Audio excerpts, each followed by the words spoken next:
Hello, welcome back dear student Aadhaar classes YouTube channel. आज हम लोग लेक्चर नंबर 2 के बारे में बात करने वाले हैं सर्कल चैप्टर में, जो कि पिछले टर्म पे हमने देखा था कि सर्कल की इक्वेशन क्या होती है। क्लियर है भाई? तो आज हम लोग बात करने वाले हैं डिफरेंट फॉर्म ऑफ सर्कल की इक्वेशन। ठीक है, तो पहले आप लोग हेडिंग डालो diametric form of equation of circle. Clear है?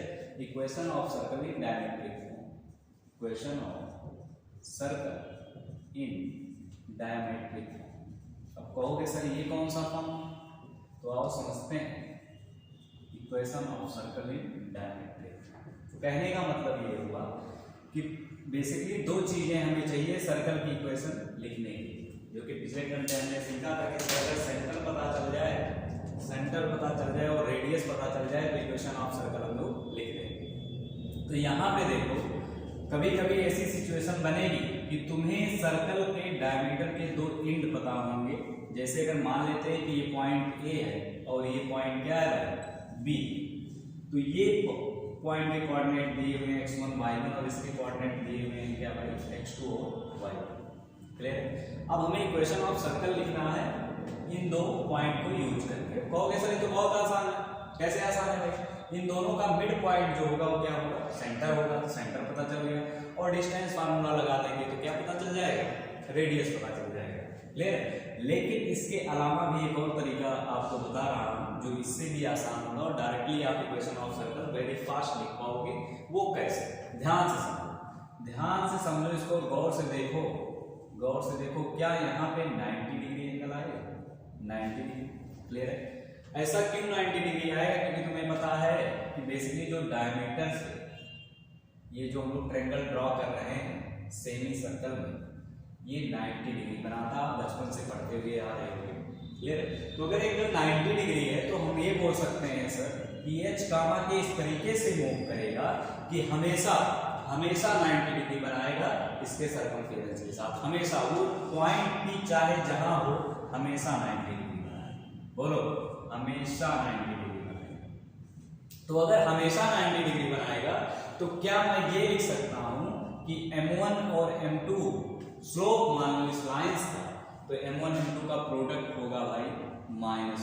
अरे बोलो जोर से, m1 m2 का प्रोडक्ट होगा क्या भाई, -1। तो सर अगर m1 m2 का प्रोडक्ट माइनस होगा तो यहां से मैं बोल सकता हूं कि k minus y1, k minus m1 निकाल लेते हैं तो m1 क्या आएगा भाई, k minus y1 h minus x into क्या आएगा भाई, k minus y2 divided by h minus x2। यहाँ पे x1 कर इज इक्वल टू क्या, -1। ठीक है, थोड़ा सा क्रॉस मल्टीप्लाई करते हैं। तो k minus y1 into k minus y2 is equal to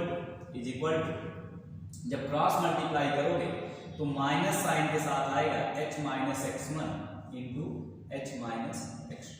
इसको इधर ले आओ, तो जब इधर लाओगे तो तुम्हें दिखेगा h minus x1 into h minus x2 plus k minus y1 into k minus y2 equal to क्या हो जाएगा भाई, 0। अब हमें पता है कि जब हम लोग लोकस निकालते हैं तो उस समय ख्याल ये रखते हैं कि h को रिप्लेस करते हैं x से और k को रिप्लेस करते हैं y से। तो अगर ऐसा आप करते हो तो आपको मिलेगा x minus x1 x minus x2 plus y minus y1 into y minus y2 equal to क्या हो जाएगा भाई, 0। अब मुझे तुम देख के बताओ, क्या ये इक्वेशन ऑफ सर्कल आ चुकी है in diametric form? Equation of circle आ चुकी है किसके फॉर्म में भाई, डायमेट्रिक फॉर्म के फॉर्म में, क्योंकि यहाँ पे x1 y1 और x2 y2 क्या है, डायमीटर के दो एंड हैं। अब कहोगे सर इतना करने की जरूरत क्या है, इससे आसान तो था सर हम मिड पॉइंट निकालते और सेंटर पता चल जाता और मिड या डिस्टेंस फार्मूला निकाल के हम पता लगा लेते उसका रेडियस और डायरेक्टली लिखते x minus that y minus that का whole square is equal to r square. तो बिल्कुल सही कह रहे हो, गलत बिल्कुल नहीं कह रहे हो। लेकिन अगर बहुत गौर से देखा जाए तो ये उससे भी आसान है। आसान कैसे है? अरे कुछ नहीं करना, x minus x1 y minus x minus x1 x minus x2 plus y minus y1 and y minus y2, direct answer मिलेगा। क्लियर है? तो कभी भी अगर डायमीटर के दो एंड हमें पता होंगे तो हम बेसिकली क्या करेंगे, इसी फॉर्म से चलेंगे, diametric form of equation of circle. Clear है? तो रात को 12 बजे भी याद होना चाहिए x minus x1 x minus x2 plus y minus y1 y minus y2 equal to 0। Clear है? चलो क्वेश्चन पूछता हूँ, एक क्वेश्चन पूछता हूँ, देखता हूँ जवाब दे पाते हो या नहीं। देखो भाई क्वेश्चन ये है कि if the end of diameter is 3, 2 and 5, 4 if the end of या diametric end of the circle is 3, 2 and 5, 4 then find the equation of circle, then find equation of circle। Clear है? Find equation of circle बहुत ही आसान है sir, अभी आपने बताया कि कुछ नहीं करना है भाई, x माइनस x1 मतलब 3 इंटू x माइनस x2 मतलब 5 प्लस y माइनस y1 मतलब 2 and y minus 4 equal to क्या हो जाएगा भाई? यही आ गया इक्वेशन ऑफ सर्कल। कितना आसान है। तो डायमेट्रिक फॉर्म में इक्वेशन ऑफ सर्कल लिखना बहुत ही आसान है, अगर तुम्हें ये पता चल जाए कि डायमीटर के जो एंड ये हैं। क्लियर है? तो इसको नोट कर लो और इसको याद कर लो कि भाई यही आएगा x minus x1 into x minus x2 plus y minus y1 into y minus y2 equal to 0। Clear है प्यारे बच्चों? इसको नोट कर लो और उसके बाद हम लोग थोड़ा सा चैप्टर में आगे बढ़ते हैं। इसको इरेज कर दे रहा हूं भाई,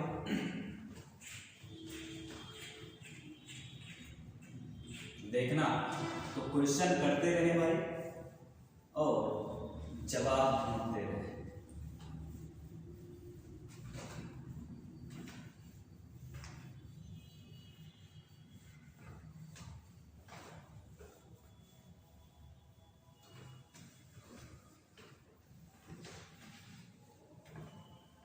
चलो बात करते हैं। क्लियर है? हेडिंग यहां पे लगा दें, intercept made by circle with coordinate axis.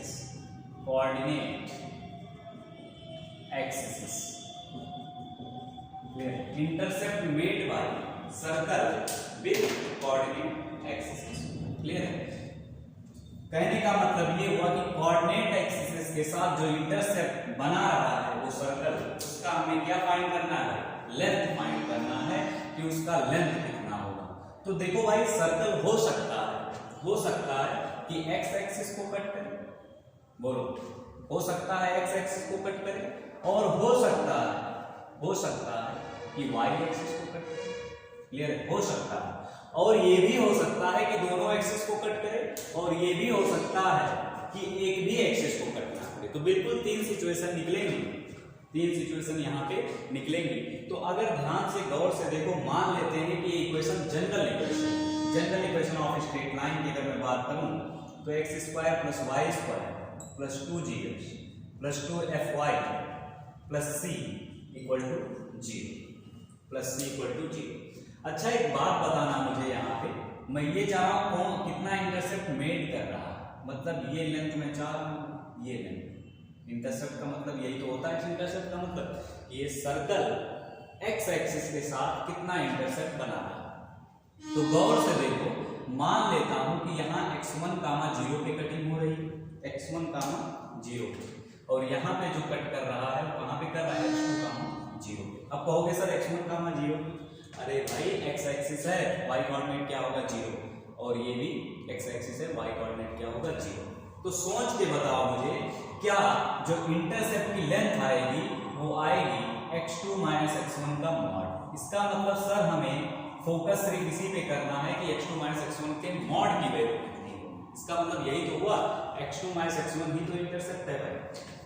तो उसको निकालने के लिए हमें पता है कि इस इक्वेशन, क्या यही इक्वेशन इसको x एक्सिस को कट कर रहा? तो अगर ये कट कर रहा तो क्या इस इक्वेशन में y की वैल्यू 0 डाल दे भाई? हाँ बिल्कुल डाल। तो y की वैल्यू जैसे ही 0 डालते हैं हमें मिलेगा क्या? x² plus 2gx plus 2gx plus c equal to 0। x² plus 2gx plus c equal to क्या आ गया भाई? 0 आ गया। अब बेसिकली हमें एक चीज पता है, ये पता है कि अगर इसके 2 रूट आते हैं x1 और x2, अगर 2 रूट आते हैं, 2 रूट आने का मतलब क्या हुआ कि ये जो क्वाड्रेटिक इक्वेशन है, अगर इसका d greater than 0 strictly greater than 0 है, मतलब वो सर्कल एक्स एक्सिस को दो जगह पे कट कर रहा है। क्लियर है? तो यहां पे तुम्हें इंटरसेप्ट मिलेगा जिसको बोलते हैं real intercept. Real intercept. Sir अगर d इक्वल टू 0 हो जाए तो क्या होगा? d equal to 0। तो अगर d इक्वल टू 0 हो जाए इस क्वाड्रेटिक का, तो उस समय सर्कल सिर्फ टच करके जाएगा और इंटरसेप्ट की वैल्यू क्या आएगी? 0। मतलब इंटरसेप्ट बराबर क्या होगा? 0। सर अगर d लेस देन 0 हो जाए इस क्वाड्रेटिक का, d लेस देन 0, तो क्या होगा? उस सिचुएशन में मेरे भाई d लेस देन 0 की सिचुएशन में क्या आएगा? Imaginary intercept. अब ऐसा कोई इंटरसेप्ट एग्जिस्ट ही नहीं करता। इमेजिनरी इंटरसेप्ट कहने का मतलब ये हुआ कि लाइन एक्स एक्सिस को कट करेगी ही नहीं। क्लियर है? लाइन एक्स एक्सिस को, वो सर्कल जो एक्स एक्सिस को कट करेगा ही। तो आओ d ग्रेटर देन 0 रख के चेक करते हैं। क्लियर है? क्या निकल के आएगा यहाँ? क्लियर है भाई? क्या निकल के आएगा? अच्छा, हमें तो फोकस करना है किस पे? x2 - x1 पे। यहाँ पे अगर x2 - x1 इसके रूट है बेसिकली, तो हम क्वाड्रेटिक इक्वेशन में पढ़ चुके हैं कि अगर किसी क्वाड्रेटिक का रूट अल्फा और बीटा है, तो अल्फा माइनस बीटा का मॉड की जो वैल्यू आती है वो आती है √d divided by mod a। √d divided by mod a। अगर आपको नहीं पता है तो आप याद कर लीजिए कि अगर कोई भी क्वाड्रेटिक इक्वेशन है उसके रूट अल्फा और बीटा है, क्लियर है, तो उसकी वैल्यू आती है √d बाई ए। जैसे हम लोग याद रखते हैं alpha plus beta b by a, clear है, minus b by a, alpha into beta c by a. ऐसे ही एक चीज और याद रखते हैं कि अल्फा माइनस बीटा का मॉड की जो वैल्यू आएगी वो आएगी √d बाई मॉड ए। इसका मतलब सर यहाँ पे गौर से देखो, अगर तुम x2 - x1 चाहते हो तो क्या ये दोनों रूट ही तो हैं इसके? क्लियर है? तो अगर रूट है सर, तो यहाँ से इसकी वैल्यू √d होगी। √d कहने का मतलब ये हुआ b² - 4ac। b² इसका कितना है भाई? 4g² - 4ac। 4ac मतलब -4c divide by mod a। Mod a तो सर 1 ही है। इसका मतलब सर आ चुका है, अगर यहाँ से 4 कॉमन कर लें तो आ जाएगा 2 टाइम्स g² - c। बोलो मेरे भाई, g² - c। इसका मतलब सर हमने लेंथ ऑफ x इंटरसेप्ट निकाल लिया है। लेंथ ऑफ x इंटरसेप्ट क्या किया भाई? निकाल लिया, और वो बराबर होगा 2 टाइम्स g² - c। अब यहीं पे सोचो कि जो हमने d निकाला है, d वो बेसिकली आया है g², 2 टाइम्स g² - c। अब यहाँ पे अगर g² - c ग्रेटर देन 0 होगा, मतलब g² ग्रेटर देन c होगा, तो इस सिचुएशन में हमें रियल इंटरसेप्ट देखने को मिलेगा। अगर g² बराबर c हो जाएगा तो हमें कोई भी इंटरसेप्ट देखने को नहीं मिलेगा। बेसिकली होगा क्या उस सिचुएशन में? वो जो सर्कल है वो एक्स एक्सिस को टच करके जाएगा, टच करेगा। क्लियर है? और अगर g² लेस देन c आ गया, g² लेस देन c आ गया, तो इस सिचुएशन में जो सर्कल है ना तो कट करेगा ना ही टच करेगा, वो ऊपर ही ऊपर निकल जाएगा। क्लियर है? तो इस पे याद क्या रखना है सर? हमें याद ये रखना है कि यहाँ पे जो लेंथ ऑफ x इंटरसेप्ट आया है वो आया 2 times g² - c। 2 times g² - c। रात को 12 बजे भी याद होना चाहिए। क्लियर है प्यारे बच्चों? तो हमने x इंटरसेप्ट निकाल लिया। अब बात करते हैं y इंटरसेप्ट का, तो इसको नोट कर लो। क्लियर है? स्क्रीन को पॉज करके हम बात करने वाले हैं y इंटरसेप्ट। तो x इंटरसेप्ट की बात यहाँ पे खत्म हो चुकी है। अब बात करेंगे किसका भाई? y इंटरसेप्ट कि y इंटरसेप्ट की जो लेंथ आएगी वो कितनी आएगी। तो परेशान ना हो बिल्कुल, y इंटरसेप्ट की ही वैल्यू निकालने ही वाले हैं। चलो गौर से देखना उस कर्व और उसमें मुझे बताओ, इस कर्व को देखो और उसमें मुझे बताओ कि यहाँ पे जो कटिंग हो रही है उसको मान लेते हैं कि 0, y1 है, और यहाँ पे जो कटिंग हो रही है मान लेते हैं 0, y2। यहाँ पे कट कर रहा है सर्कल y एक्सिस को सर। तो इस सर्कल की इक्वेशन भी क्या यही होगी जो मैं लिखने जा रहा हूँ, x² + y² + 2gh + 2fy + c = 0। अब वहां पे x 0 था, लेकिन यहाँ पे क्या होगा? क्या वहां पे y 0 था भाई, यहाँ पे क्या होगा? x की वैल्यू 0 पुट करेंगे, क्योंकि तुम्हें पता है कि कि या इस एक्सिस पे x की वैल्यू क्या होगी 0, तो x की वैल्यू अगर हम 0 रख दें तो मिलेगा क्या, मुझे देखना भाई, y square plus 2fy plus c equal to 0। क्या इसी सिचुएशन में यहाँ पे y1 और y2 दो रूट आएंगे? अच्छा, किसी को अगर ये लग रहा है कि सर आप x इक्वल टू 0 क्यों रख रहे हैं, अरे भाई तो इस कर्व का और इस कर्व का हम इंटरसेक्शन फाइंड करने जा रहे हैं, इस कर्व का और इस कर्व का, और ये कर्व है x इक्वल टू 0 ही तो है। अरे भाई बचपन में तुमने पढ़ा होगा कि जब हम दो स्ट्रेट लाइनों को सॉल्व करते हैं तो उनका पॉइंट ऑफ इंटरसेक्शन आता है, तो ऐसे ही जब दो कर्व को सॉल्व करोगे तो क्या उनका पॉइंट ऑफ इंटरसेक्शन आएगा। ठीक है, तो यहां से जब हमने देखा तो y में क्वाड्रेटिक आया और आना भी चाहिए, क्यों, क्योंकि अगर कट करेगा तो जाहिर सी बात है दो जगह पे कट करेगा, क्लियर है, और अगर टच करके जाता है तो एक ही जगह पे टच करके जाएगा, तो y की वैल्यू एक आएगी, जो y square plus 2fy plus c है वो क्या होगा, परफेक्ट स्क्वायर होगा। ठीक है, तो यहां पर भी दो रूट हैं, और अभी हमने बताया है तुम्हें किसी क्वाड्रेटिक में अगर दो रूट अल्फा और बीटा है बेसिकली, तो अल्फा माइनस बीटा के मॉड की जो वैल्यू आती है वो आती है under root d by a, clear है। और क्या वो डिस्टेंस जो लेंथ ऑफ y इंटरसेप्ट है, y इंटरसेप्ट वो आएगी सर, वो आएगी y2 माइनस y1 का मॉड, y2 माइनस y1 का मॉड। तो यहां से देख के मुझे बताओ क्या y2 माइनस y1 का जो मॉड आएगा वो आएगा अंडर रूट डी, मतलब under root of b square minus 4ac, मतलब 4f स्क्वायर माइनस 4c, इसका मतलब आएगा sir 2 times under root of f square minus, same वहां पे सर आता था g square minus c 2 times, और यहाँ पे आता है 2 times under root f square minus c। फिर वही यहाँ पे तीन कंडीशन निकल के आएंगे कि अगर d ग्रेटर देन 0 होगा तो दो जगह पे कट करेगा, क्लियर है, d लेस देन 0 होगा तो इमेजिनरी एक भी जगह पे कट नहीं करेगा, क्लियर है, और अगर d इक्वल टू 0 होगा तो x एक्सिस y एक्सिस को क्या करेगा भाई, टच करके जाएगा, टच करेगा ग्राफ, क्लियर है। तो ये रहा आपका पूरा x एंड y इंटरसेप्ट, ध्यान से नोट कर लो इसको ताकि कोई भी क्वेश्चन आए तो उसका जवाब दे सको।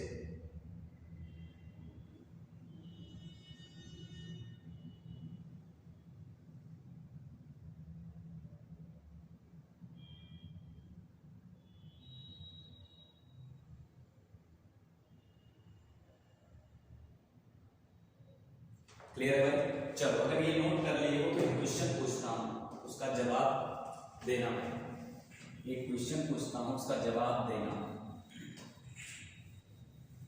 एक क्वेश्चन पूछता हूं उसका जवाब देना। आओ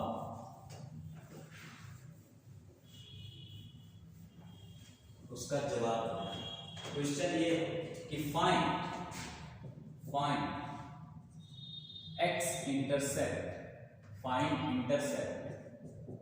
intercept made by circle x square plus y square, x square plus y square minus 8x minus ले लो 20x plus 2y minus 36 equal to 0। Question ये है कि find the x intercept made by circle on the line x equal to 0 with the line with x axis, लिख लो with x axis, clear.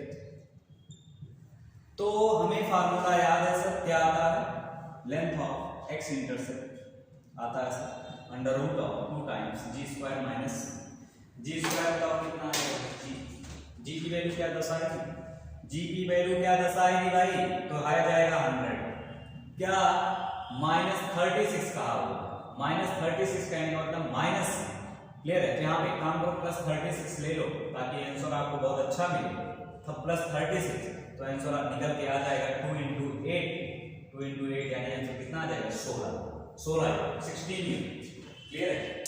तो जहां तक तुम्हारे दिमाग की बत्ती जल गई होगी कि अब सर अगर इंटरसेप्ट से रिलेटेड कोई क्वेश्चन आ जाता है तो हम बता देंगे कि x एक्सिस के साथ कितना इंटरसेप्ट सर्कल बना रहा है या फिर y एक्सिस के साथ कितना इंटरसेप्ट बना रहा है। अगर ये जो रूट है उसकी वैल्यू ग्रेटर देन 0 आई तो कुछ इंटरसेप्ट बना रहा है, अगर लेस देन 0 आई तो कोई इंटरसेप्ट नहीं, अगर इक्वल टू 0 आ गई मतलब सर्कल टच करके उसको निकल रहा है, टच करके उसको क्या कर रहा है भाई, एक्सिस को निकल रहा है। क्वेश्चन करते हैं, एक क्वेश्चन करते हैं भाई, उसके थ्रू समझते हैं।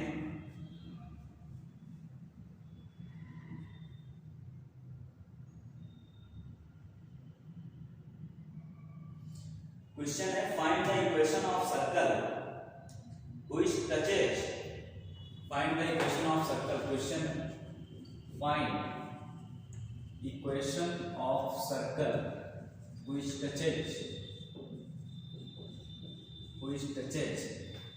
y axis and make y axis and make intercept 6 unit with x axis, question का जवाब दो मेरे कि find the equation of circle which touches y axis and make intercept 6 unit with x axis. Clear? Find equation of circle which touches y axis at a distance of थोड़ा सा question को बढ़ा दें, at a distance of 4 unit. Find the equation of circle which touches y axis at a distance of 4 unit and make intercept 6 unit with x axis. आओ इसका जवाब दो मुझे। चलो सर और ड्रॉ करते हैं, देखते हैं क्या कह रहा है। क्लियर? कह रहा है कि y एक्सिस को टच कर रहा है, तो टच करवा देते हैं, ठीक है, और x एक्सिस पे इंटरसेप्ट बना रहा है, 6 यूनिट, 6 यूनिट, मतलब सर ये जो लेंथ है वो है 6 और ये जो लेंथ है यहां से यहां तक वो है 4 यूनिट, क्योंकि क्वेश्चन ये बोल के रखा है at a distance of 4 unit, मतलब सर ये पॉइंट बोल सकता हूं मैं, ये पॉइंट होगा 0, 4, 0, क्या होगा 4, ठीक है, यहां कहीं इसका सेंटर होगा, अब हमें किस पे फोकस करना है, भाई फोकस ये करना है कि हमें रेडियस मिल जाए, हमें क्या मिल जाए, रेडियस मिल जाए और सेंटर मिल जाए तो हमारा काम हो जाए। हमें क्या मिल जाए भाई, रेडियस मिल जाए और सेंटर मिल जाए तो हमारा काम हो जाएगा। बस इसी पे फोकस करना, दिमाग लगाओ, जल्दी लगाओ कि हमें आंसर का जवाब जल्दी मिले, दिमाग लगाओ कि हमें आंसर का जवाब जल्दी मिले, आंसर का जवाब हमें जल्दी मिलेगा, तो दिमाग लगाएं। चल आओ दिमाग लगाते हैं, क्या मान लेते हैं कि इक्वेशन ऑफ सर्कल जो है वो ये x² + y² + 2gx + 2fy + c = 0, ये मान लेते हैं थोड़ी देर के लिए। तो ये क्या 0,4 से पास होगा, 0,4 से क्या हो रहा है भाई, पास हो रहा है, तो 0,4 से पास करवा देते हैं। तो 0,4 से जैसे ही पास करवाएंगे, क्या यहाँ पे ये वैल्यू 0 हो जाएगी, यहाँ आ जाएगा 16 प्लस प्लस प्लस, यहाँ हो जाएगा 8g, ये हो जाएगा आपका 0 + c बराबर क्या हो जाएगा 0, मतलब यहाँ से सर 8g + c = -16 आ चुका है इक्वेशन नंबर फर्स्ट। एक कंडीशन और अपने पास पता है, एक कंडीशन और, सेकंड कंडीशन, एक कंडीशन और ये पता है कि यहाँ पे बेसिकली f² - c बराबर क्या होगा 0, दैट इज d बराबर क्या होगा 0, क्योंकि टच कर रहा है तो y इंटरसेप्ट क्या होगा 0, तो f² - c बराबर क्या होगा 0, मतलब f² बराबर क्या होगा c। तो यहां से एक रिलेशन, यहां से सेकंड रिलेशन, वहां से फर्स्ट रिलेशन, यहां से क्या हो गया भाई सेकंड रिलेशन, एक रिलेशन और मिल जाए सर तो काम हो जाए। थर्ड रिलेशन के बारे में हमें सोचना है कि थर्ड रिलेशन कहां से आएगा। हाँ थर्ड रिलेशन यहां से आएगा भाई। Third relation sir x intercept 2 × g² - c बराबर है 6 के, मतलब यहां से सर g² - c की वैल्यू बराबर हो जाएगी, दोनों तरफ स्क्वायर कर देते हैं तो यहाँ 4 आ जाएगा, यहाँ 36 आएगा, तो जी स्क्वायर माइनस सी की वैल्यू आ जाएगी 9। Equation number 3। 3 equation 3 unknown, 3 equation और 3 अननोन। यहाँ से एक काम करते हैं सर, सी की वैल्यू निकाल के यहाँ पुट कर देते हैं। तो सी की वैल्यू यहाँ से बताओ कितना आएगा, क्या -16 माइनस 8g, तो जी स्क्वायर -16 माइनस 8g कहने का मतलब +8g माइनस 16 इक्वल टू 9। बोलो क्लियर है? On using equation first, on using equation first देखना ध्यान से। G square plus 8g minus 16 equal to 0, तो यहाँ से g square plus 8y minus 16 और 9, 16 9 25, 25 इक्वल टू 0, 16 9 25, क्लियर है? 25 इक्वल टू 0 ये आ चुका है। अब यहाँ से हमने जी की वैल्यू कैलकुलेट कर दी। अब यहाँ से हमें क्या करना है भाई, जी की वैल्यू कैलकुलेट करना है। बताओ भाई जी की वैल्यू कैसे कैलकुलेट करोगे? यहाँ पे फैक्टराइज करना पड़ेगा, ठीक है? तो फैक्टराइज यहाँ पे 8g माइनस 25 इक्वल टू 0 हो चुका है। तो यहाँ से फैक्टर इसके कैसे होंगे, 25 बनाना है आपको और 8 आना चाहिए, ठीक है? एक बार जरूर चेक कर ले कहीं मिस्टेक तो नहीं हुआ है, ठीक है? -16 माइनस 8g बिल्कुल सही है, मतलब यहाँ पे आपका +16 आ जाएगा ना, +16 आ जाएगा। तो यहाँ पे 9 7 16 मतलब 7 बचेगा यहाँ, ठीक है? +7 तो यहाँ से देखोगे +7 बचा हुआ है यहाँ पे। तो यहाँ पे मैं बना सकता हूँ, लिख सकता हूँ कि g square plus 7 plus g plus 7 equal to 0।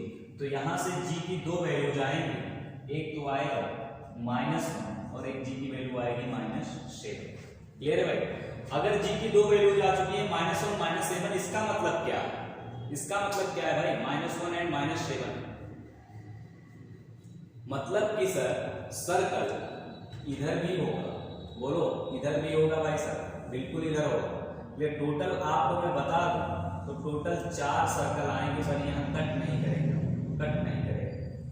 यहाँ पे टोटल 4 सर्कल ऐसे आएंगे जो कि एक्स एक्सिस को 6 यूनिट डिस्टेंस पे कट करेंगे और वाई एक्सिस को क्या करेंगे भाई, टच करेंगे। टोटल 4 सर्कल आएंगे, इसीलिए यहाँ पे जी की वैल्यू 2 आ रही है। क्लियर? एक यहाँ पे सॉरी एक्स यहाँ पे निगेटिव होगा और एक्स यहाँ पे निगेटिव होगा। क्लियर? तो इसके करस्पॉन्डिंग यहाँ पे आएगा पॉइंट और कहाँ आएगा, यहाँ इसके करस्पॉन्डिंग। क्लियर? तो टोटल जी की 4 वैल्यूज आएंगी और एफ की भी उसी के करस्पॉन्डिंग कितनी वैल्यूज आएंगी भाई, 4 वैल्यूज आएंगी। क्लियर है प्यारे बच्चों? तो टोटल इक्वेशन ऑफ सर्कल जो आएगा वो कितना आएगा, 4। बोलो क्लियर है यहाँ तक? तो इसको कैलकुलेट कर लें और डायरेक्ट आंसर लिखिए कि कितना आएगा। अगर जी पता चल गया है तो एक इक्वेशन में करते चले जाओगे, आपको एफ और सी मिल जाएगा और इक्वेशन ऑफ सर्कल आ जाएगा। तो बेसिकली हमें फोकस करना है सिर्फ 3 चीजों पे अगर सर्कल की इक्वेशन लिखनी है तो, ठीक है? सर्कल की इक्वेशन अगर जनरल फॉर्म में लिखनी है तो सिर्फ 3 चीजों पे फोकस करना है, जी एफ और सी। चलो आगे बढ़ते हैं। तो इसका मतलब सर ये समझ में आया कि बेसिकली हमें लेंथ ऑफ इंटरसेप्ट पता चल गया, लेंथ ऑफ इंटरसेप्ट कि कितना होगा, ठीक है? आगे बढ़ो।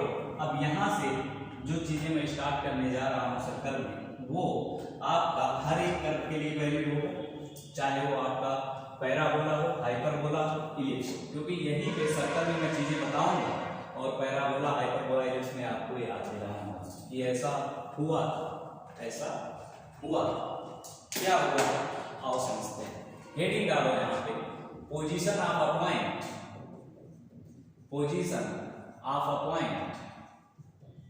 Point, with respect to circle, with respect to क्या भाई, सर्कल। अब कहोगे सर ये कौन सी बात हुई, position of a point with respect to circle. कहने का मतलब ये हुआ, कहने का मतलब समझो, कहने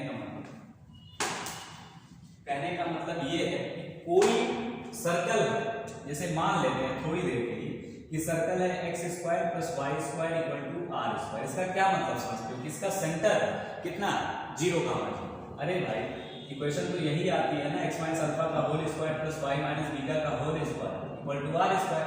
अगर अल्फा बराबर बीटा बराबर 0 ले इसका क्या मतलब, सेंटर ही तो होता है, तो सेंटर कहाँ है फिर, ओरिजिन। तो इसका मतलब जो सर्कल की इक्वेशन आएगी वो आएगी x square plus y square equal to are square. मान लेते हैं कि ये इक्वेशन ऑफ सर्कल है, ठीक है। कोई एक पॉइंट है x1 y1, ठीक है।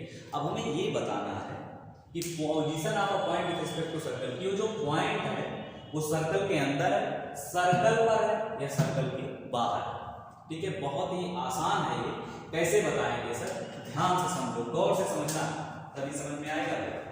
और एक बार समझ लो ताकि हर एक कर्व के लिए दिक्कतें ही खत्म हो जाए। एक बार समझना है, देखो ध्यान से, देखो हम क्या करेंगे, मान लेते हैं पॉइंट यहाँ पे, मान क्या लेते हैं वहीं पे है ये, क्लियर, और ये सेंटर है कितना 0, हम क्या करेंगे, हमें ये बताना है किसी सर्कल पे कि वो पॉइंट सर्कल पर है, सर्कल के अंदर है या सर्कल के बाहर है। तो हम क्या करेंगे, डिस्टेंस फार्मूला लगा के उसका डिस्टेंस निकालेंगे। उसका क्या निकालेंगे, डिस्टेंस। अच्छा ये बताओ, क्या ये r रेडियस यहां से यहां, क्या ये r, सोचो, क्लियर। इसको मान लेते हैं थोड़े देर सी, पीसी डिस्टेंस निकालो, पीसी डिस्टेंस निकाल लो। अगर वो ग्रेटर देन आर आ जाए, ग्रेटर देन आर आ जाए, तो यहां से क्या इंटरप्रेट कर सकते हो, यहां से ये इंटरप्रेट कर सकते हो, यहां से ये इंटरप्रेट कर सकते हो कि point P is outside the circle, outside the circle. बोलो, अरे भाई अगर ये जो डिस्टेंस निकाले ये डिस्टेंस रेडियस से बड़ी आ, इसका मतलब पॉइंट बाहर ही तो है, यहां कहीं बाहर होगा, ठीक है।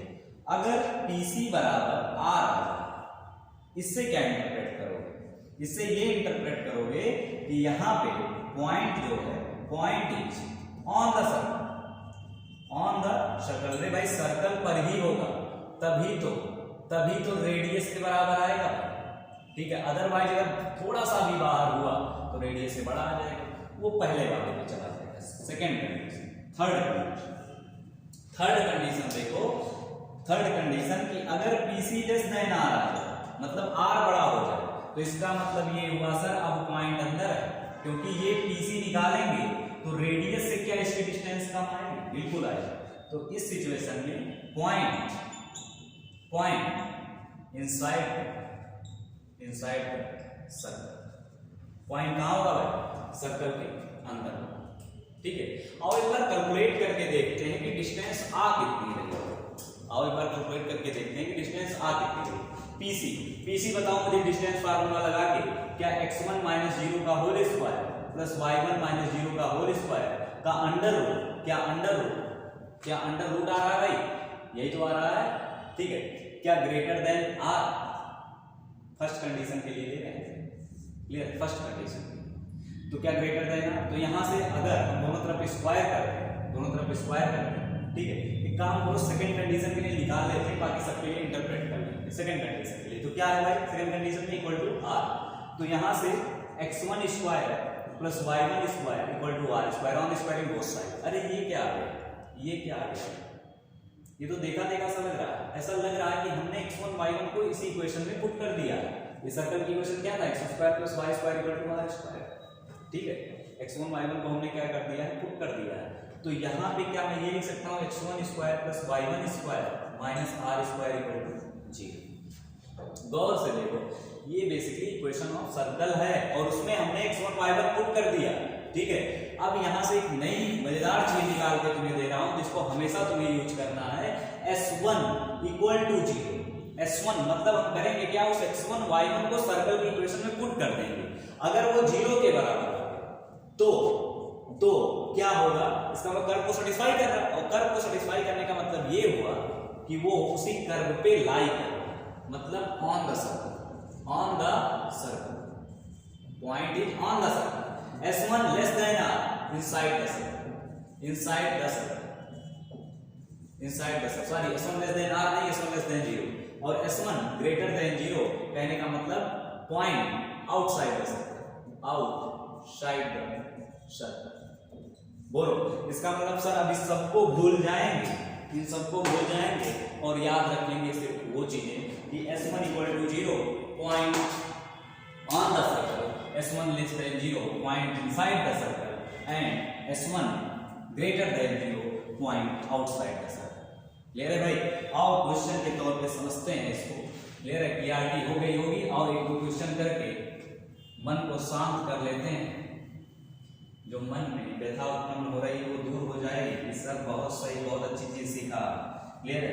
बस यही याद होना चाहिए। ये यही इसी कर्व के लिए वैलिड नहीं है भाई, हर एक कर्व के लिए, चाहे वो पैराबोला हो, चाहे हाइपरबोला हो, चाहे एलिप्स हो। क्लियर है?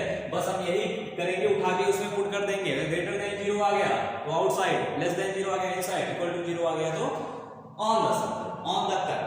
क्लियर है? जैसे क्वेश्चन ये बोल रहा हूं आपसे, क्लियर है, कि if equation of circle is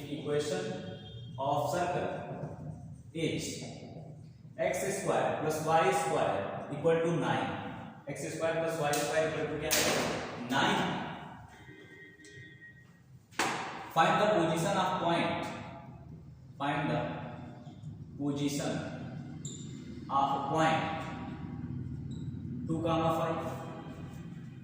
2, 5, 3, 0, 3, 0, 0, 3, 0, इसको ए मान लो, इसको बी मान लो, इसको सी मान लो, और डी पॉइंट जो है उसको मान लो 0, 1, डी पॉइंट। इन तीनों चारों पॉइंट का हमें ये बताना है position with respect to circle that, with respect to circle that, with respect to circle that, जो ऊपर लिखा हुआ। तो the equation of circle is that find the position of point 2, 5, 3, 0, 0, 3 and 0, 1 with respect to circle. मतलब circle के respect में point कहां पर है, अंदर है, बाहर है, या पर? तो हम क्या करेंगे, पहले सर्कल की इक्वेशन लिखेंगे। सर्कल की इक्वेशन मतलब s की वैल्यू क्या है? x² + y² - 9। क्लियर है? सर्कल की s लिखना सीखिए भाई, x² + y² - 9 इक्वल टू जो 0 है, इक्वल टू जो 0 है, इसी को हम लोग बोल देंगे क्या? s। क्लियर है? अब हम निकालेंगे S1, मतलब x1 y1 उसमें पुट करेंगे। ठीक है? निकालने का तरीका देखा, S1 कहने का मतलब ये उठा के इसमें पुट कर देंगे। तो जब पुट करेंगे तो कितना आ रहा है भाई? 4 + 25 - 9। अरे भाई तो > 0 आ रहा है, मतलब आउटसाइड। ठीक है? चलो बी पॉइंट पुट करते हैं, और इसमें निकालते हैं बी पॉइंट पुट करोगे तो 3 × 3 = 9 + 0, आंसर कितना आ रहा है? -9। क्लियर है? तो 9 कैंसिल हो गया, आंसर कितना दे रहा है? 0। इसका मतलब ऑन द सर्कल। ऐसे इसी को भी कैलकुलेट कर लो, ऑन द सर्कल, और इसको भी कैलकुलेट कर लो इनसाइड द सर्कल। इसका मतलब सर ये समझ में आया कि अगर किसी पॉइंट को ये बताना, क्लियर है, कि उसका position with respect to circle कहाँ है, अंदर है, बाहर है, या पर है, तो हम बेसिकली कुछ नहीं करेंगे, s लिखेंगे और उसी में x1 y1 पुट कर देंगे। क्लियर है? अब कोई बच्चा कह रहा नहीं मैं तो सर रेडियस से डिस्टेंस कम ज्यादा करूंगा, तो बिल्कुल कर सकते हो, वहां से भी कर सकते हो, ये और आसान तरीका है निकालने का। अगर तुम डिस्टेंस फार्मूला यूज करना चाहते हो तो वहां से भी कर सकते हो, और मेरे हिसाब से तुम्हें यहां से चलना चाहिए, क्योंकि तुम्हें आंसर बहुत फास्ट मिल जाएगा। बस कुछ नहीं करना है, इक्वेशन सर्कल में डायरेक्टली पुट कर देना। अगर > 0 तो outside = 0, on the circle < 0 inside the circle. बस बात कर, क्लियर है? चलो तो यहां तक बात हमारे समझ में आई कि position of the point with respect to circle. एक बार दोबारा रिपीट कर लो कि अगर S1 = 0 on the circle, second S1 > 0 outside the circle, third S1 < 0 inside the circle. Clear है? कुछ नहीं करना सर, वो x1 y1 उसी में उठा के पुट कर देना है इक्वेशन ऑफ सर्कल में। अगर वो = 0 हो गया तो ऑन द सर्कल, < 0 हो गया तो इनसाइड द सर्कल, > 0 हो गया तो आउटसाइड द सर्कल। क्लियर है क्या बच्चों? तो इसको नोट कर लो और अपने जहन में बैठा लो कि अब ये चीजें मुझसे भूलेंगी नहीं सर, और मैं बता दूंगा कि point with respect to circle, point with respect to circle.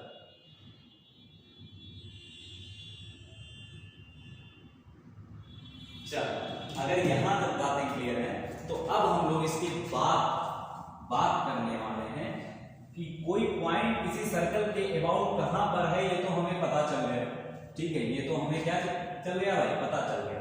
अब बात करेंगे हम लोग कि कोई लाइन एक सर्कल के अबाउट कहां पर है, ठीक है, line with respect circle, line with respect to circle. अब कहोगे sir line with respect to circle में कहने का मतलब क्या होगा? कहने का मतलब मेरे भाई बहुत आसान है। कहने का मतलब ये हुआ कि वो लाइन आउटसाइड द सर्कल जा रही है या कट करके जा रही है या टच करके जा रही है। तीन कंडीशन हो सकती है लाइन और सर्कल का। लाइन और सर्कल का तीन कंडीशन हो सकता है कि या तो लाइन बाहर से निकल जाए, या तो फिर टेंजेंट हो, या तो फिर टेंजेंट हो या बाहर से निकल जाए, और या फिर क्या हो भाई, सेकेंड, या फिर क्या हो, सेकेंड। आई बात समझ में? टेंजेंट हो, सेकेंड हो, या फिर बाहर से निकले, ये तीन कंडीशन होंगी एक लाइन का और एक सर्कल का। जैसे तीन कंडीशन पॉइंट का होता है, या तो भाई सर्कल पर होगा, सर्कल के अंदर होगा, सर्कल के बाहर होगा। ऐसे ही लाइन और सर्कल का क्या होता है, या तो सर्कल से बाहर लाइन जाएगा, या तो टच करके जाएगा, या फिर कट करके जाएगा। क्लियर? तो आओ एक कंडीशन डिराइव करते हैं जिससे हमें पता चले कि कोई भी लाइन किसी सर्कल को क्या कर रहा है, टच कर रहा है, कट कर रहा है, या फिर बाहर से निकल रहा है। ठीक है, तो मान लेते हैं एक लाइन है, मान लेते हैं एक लाइन है y equal to mx plus y equal to mx plus c। Clear? और एक सर्कल की इक्वेशन जो है x square plus y square equal to are square, x square plus y square equal to क्या है, are square. मेरे भाई इसका सेंटर 0, 0, 0। अब यहां पर भी वही दिमाग लगाएंगे, यहां पर भी वही दिमाग लगाएंगे कि सर किसी पॉइंट से परपेंडिकुलर डिस्टेंस निकाल लेंगे लाइन का। परपेंडिकुलर डिस्टेंस देखो, परपेंडिकुलर डिस्टेंस अगर वो रेडियस के बराबर आ गई, अगर वो परपेंडिकुलर रेडियस के बराबर आ गई मतलब टेंजेंट है। क्लियर है? अगर रेडियस से बड़ी आ गई मतलब आउटसाइड द सर्कल जा रही है, और अगर रेडियस से छोटी आ गई इसका मतलब क्या हुआ भाई, इसका मतलब ये हुआ कि वो क्या है, सेकेंड। तो बेसिकली हमें पता है किसी पॉइंट का perpendicular distance from any straight line हम निकालना जानते हैं। ठीक है, तो मान लेते हैं ये P1 है, ये P2 है और ये P3 है। चलो एक काम करो, क्लियर, इस डिस्टेंस को मान लेते हैं P, ठीक है, जहां पे टेंजेंट है। तो सोचो इसको मान लो C, सेंटर को C मान लो। तो अगर CP डिस्टेंस जो है वो R के बराबर आ गई मतलब टेंजेंट। अगर CP distance less than R आ गई मतलब सेकेंड, और अगर CP ग्रेटर देन R आ गया तो मतलब आउटसाइड जा रही लाइन। ठीक है, तो आओ डिस्टेंस निकालते हैं कि CP डिस्टेंस है कितना। ठीक है, CP डिस्टेंस है कितना, तो तुम्हें पता है किसी पॉइंट का किसी लाइन के अबाउट जो डिस्टेंस होता है वो बेसिकली आता है मॉड ऑफ ये पॉइंट उसमें पुट कर देते हैं तो आएगा -c divide by under root of 1 plus m square is equal to r। Clear है, इज इक्वल टू r। अभी मान लेते हैं फर्स्ट कंडीशन कि CP बराबर r। तो अगर r है तो यहां से c बराबर आ चुका है मॉड ऑफ c -c बराबर आ चुका है आपका r under root of 1 plus m square. तो यहां से मॉडुलस में गायब कर दूंगा क्योंकि हमें ये नहीं पता कि c पॉजिटिव नेगेटिव है, तो आ जाएगा r under root of 1 plus m square.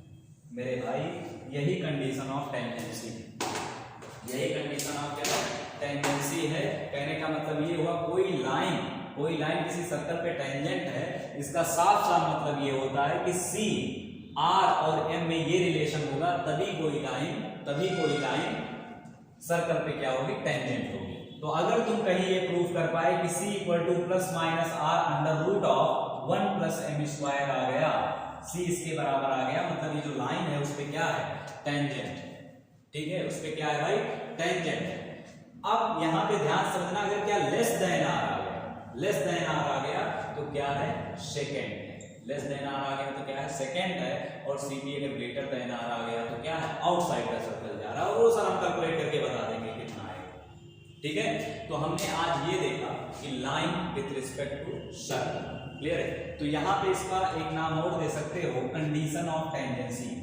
Condition of tangency. कहोगे सर कंडीशन ऑफ टेंजेंसी क्या है? अरे भाई कोई लाइन किसी सर्कल पे टेंजेंट है, टेंजेंट कब होगी उसी को कहते हैं कंडीशन ऑफ टेंजेंसी। तो अगर ये कंडीशन किसी लाइन में फॉलो हो रहा है कि उसकी सी की value plus minus R under root 1 plus M square के बराबर है, तो हम बोलेंगे कि वहां पे जो सर्कल है, जो सॉरी लाइन है, उस सर्कल पे क्या है, टेंजेंट। तो इसको नोट कर लो और आज के लिए इतना ही रखते हैं। अगली क्लास में हम लोग बात करेंगे टेंजेंट इक्वेशन का। तो आज के लिए इतना है।